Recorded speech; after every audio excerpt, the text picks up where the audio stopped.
So, apa yang korang nak risaukan?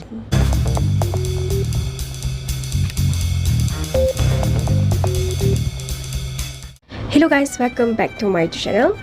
Okay, macam korang tahu dekat video yang sebelum ni, ramai gila orang yang kecam saya akibat saya buat tajuk yang orang Melayu di Malaysia ni adalah pendatang.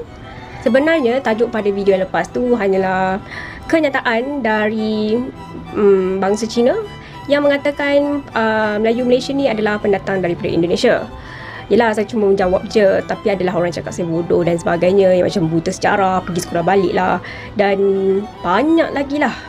Dan saya rasa macam diorang ni tak tengok pun video ni. Diorang cuma komen berdasarkan apa yang saya tulis kat tajuk.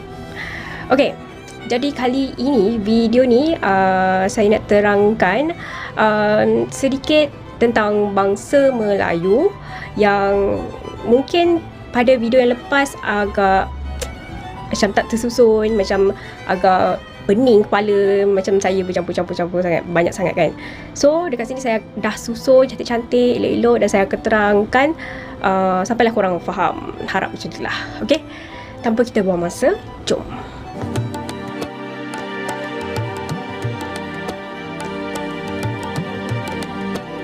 Ada beberapa dakwaan dari kaum Cina dan kaum India yang menyatakan bahawa penduduk asal semenanjung tanah Melayu hanyalah orang asli dan orang Melayu hanyalah pendatang daripada Indonesia. Sebab itulah kita warga Melayu wajib faham sejarah asal usul kita supaya tidak mudah dikelentong atau diperdayakan oleh bangsa lain. Kalau kita faham sejarah, dengan sekelip mata saja kita dapat mematahkan dakwaan mereka. Jadi, fahamilah sejarah bangsa sendiri.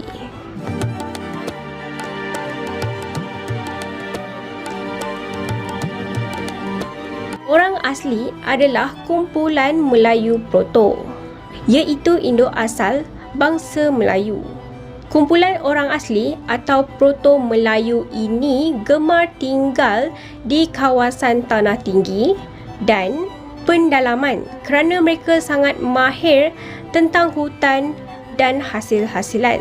Setelah beberapa lama, sebahagian dari kumpulan Melayu Proto ini berhijrah dan mula meneroka pinggir pantai dan lembah, membentuk suku-suku baru.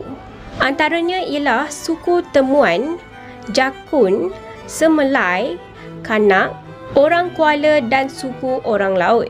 Suku orang laut ini terdiri daripada berbagai kelompok yang tersebar dari Kepulauan Filipina, Sulawesi, Borneo, Sumatera, Semenanjung Tanah Melayu dan Laut Andaman.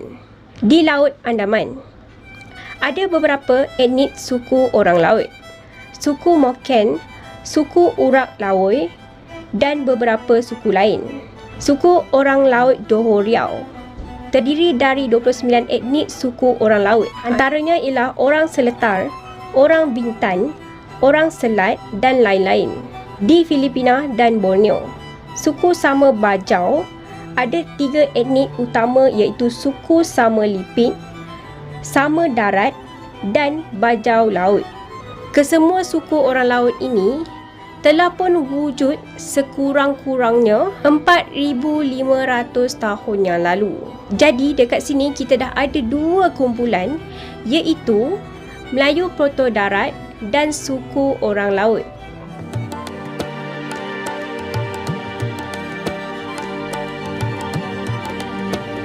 Apa yang dipanggil bangsa Melayu itu adalah Melayu Dutro.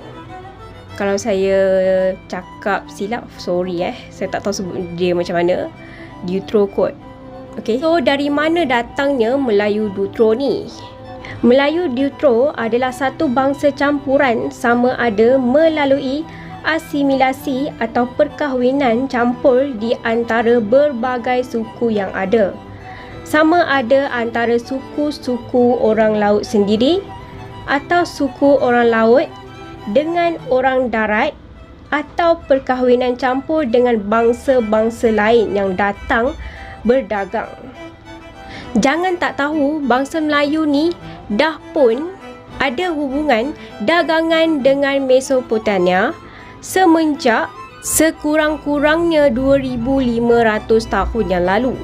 Jadi tak heranlah kalau sebahagian orang Melayu ni ada bercampur darah dengan Parsi dan Arab ataupun bangsa-bangsa lain. Ini adalah kerana bangsa Melayu sudah pun berlayar semenjak 3000 tahun yang lalu, iaitu 1000 sebelum Masihi. Kalau korang perasan, hampir kesemua kerajaan Melayu silam, sama ada Sriwijaya,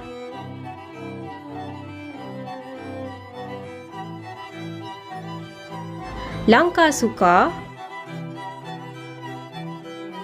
Melaka, Champa,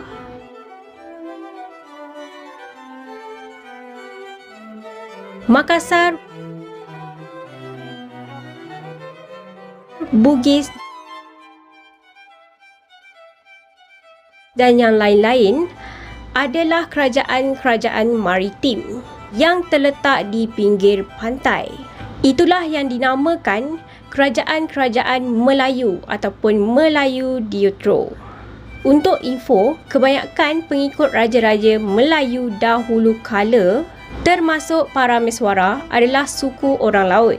Kini kebanyakan etnik mereka telah pun pupus disebabkan perkahwinan campur ataupun telah bertukar identiti menjadi bangsa Melayu. Jadi kesimpulannya adalah apa yang dikatakan bangsa Melayu hari ini adalah Melayu Diutro. Manakala suku orang asli dan suku orang laut yang masih wujud dan yang masih pure adalah Melayu Proto. Sebenarnya sejarah bangsa Melayu ni tak adalah pening sangat pun. Dia tersusun elok je. Cuma dia akan jadi pening kalau kita masukkan Malaysia, Indonesia, Thailand, Filipina, Brunei, Singapura. Ya, kalau kata kita masukkan semua ni yang dah dijadikan negara-negara ni, dah dijadikan sepadan-sepadan ni, tapi korang tak akan pening kalau korang cuma ingatkan Melayu dan Nusantara. Okey, kita ambillah sejarah yang paling dekat dengan kita adalah Nusantara. Tak payahlah jauh-jauh sangat kan.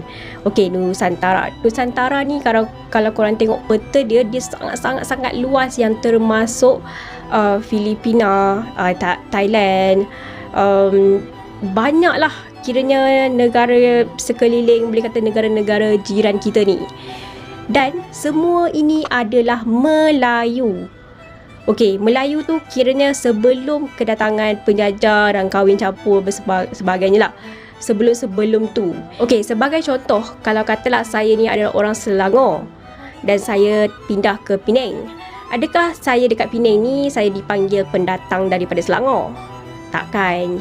Dia bisa cakap asal Selangor macam tu. Tak adalah macam kau ni pendatang lah apa semua kan. Tak ada macam tu. Macam itu jugalah orang-orang Melayu dulu. Macam nak pergi Indonesia ke Malaysia, tak ada sempadan. Semua tu adalah Nusantara. So tak ada sempadan, tak ada apa-apalah.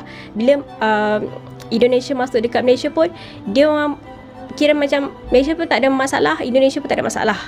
Macam mana orang Bugis datang ke Semenanjung Tanah Melayu, macam mana orang Jawa datang ke Semenanjung Tanah Melayu, dan dia orang ni duduk dan dia orang ni datang sebelum jadinya Malaysia dan Indonesia ni. So dia tak ada istilah pendatang dan sebagainya, kecuali korang datang selepas jadinya Malaysia ni. Ya, itu dipanggil pendatang lah. Jadi dekat sini kita tahu ada 3 bangsa Melayu yang berbeza, iaitu Melayu asli yang memang orang asli di Tanah Melayu ataupun Nusantara, itu dipanggil Melayu Proto. Dan Melayu Diutro adalah Melayu kita ni yang dari suku-suku orang Melayu Proto berkahwin dengan mungkin pendagang, mungkin yelah dari negara-negara lain, mungkin Arab, mungkin dan sebagainya, dia jadilah Melayu Neutral. Dan yang last adalah Melayu yang datang, kiranya dia datang bukan daripada semenanjung tanah Melayu, mungkin dia datang daripada Filipina, Indonesia dan sebagainya, dan diorang ni datang sebelumnya wujudnya Malaysia ni, sebelumnya kita ni merdeka. So diorang ni pun dianggap sebagai Melayu. Yelah, Nusantara memang Melayu. Okey, Parameswara pun adalah Melayu, Sriwijaya pun adalah Melayu. So keturunan-keturunan ni semula adalah Melayu. So apa yang korang nak risaukan? Ya, sampai sini sajalah video kali ini. Harap korang enjoy. Dan kalau korang enjoy, please like, share dan subscribe. Thank you for watching. Assalamualaikum dan bye-bye.